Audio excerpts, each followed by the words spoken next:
Goran Radić, hrvatski slikar iz Osijeka koji slika ustima i nogom.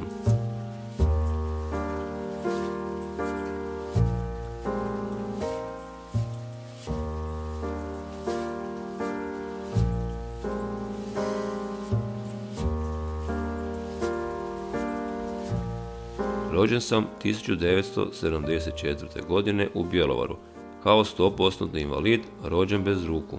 Kao dijete sam iznimno volio crtati i slikati. To me je nekako najviše ispunjavalo i davalo snagu i volju za životom. Ja za sebe mogu bez imalo ustručavanja reći da crtam i slikam cijeli svoj život. –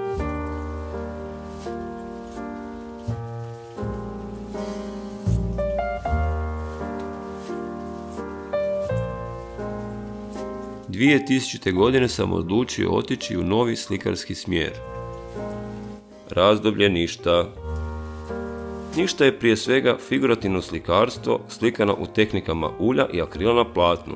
Ništa nipošto nema veze s pesimizmom. Naprotiv, ja sam vesela i optimistična osoba. Volim se igrati baš kao i malo dijete kad uzme boju i papir i neopterećeno krene slikati od srca i s puno mašte. Briga me za nečije mišljenje.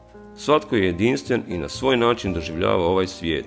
Svaka slika u razdoblju ništa zasebna je cjelina. Cjelokupno ih gledajući ne predstavljaju ništa konkretno. Jednostavno prepustim promatraču da vidi i doživi sliku na svoj način. Velika većina promatrača možda nikada neće vidjeti jer će uvijek tražiti objašnjenje i odgovore. Ili im i to što će eventualno i vidjeti neće značiti ništa, ali ja ni ne slikam za većinu.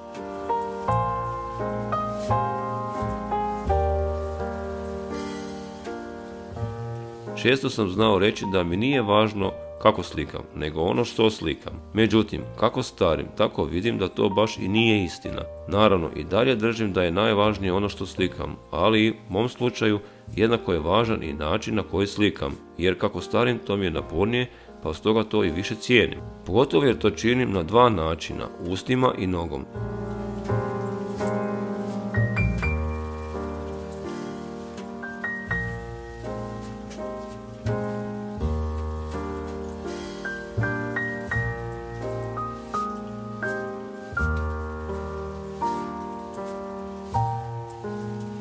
Od 2004. godine živim u Osijeku.